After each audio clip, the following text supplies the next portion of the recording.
Jeshi la Guinea Bissau limemteua Jenerali Horta Ntanaman kuwa rais wa mpito siku moja baada ya wanajeshi kumwondoa Rais Umaro Sissoco Embalo katika mapinduzi ya haraka ya madaraka yaliyofuatia uchaguzi wenye utata. Jenerali Horta Ntanaman ataongoza kwa kipindi cha mwaka mmoja. Mgombea urais wa upinzani anayaita mapinduzi bandia yaliyopangwa na Embalo.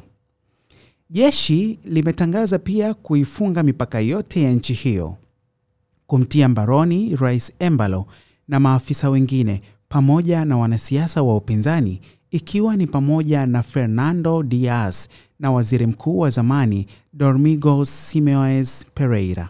Jeshi la Guinea Bissau limetangaza pia kusitisha mchakato wa uchaguzi na kutangaza amri ya kutotoka nje. Jumuiya ya kimataifa imetoa wito wa kujizuia na kuheshimu mchakato wa kidemokrasia katika nchi ambayo imepitia mapinduzi mengi ya kijeshi tangu ilipojipatia uhuru wake.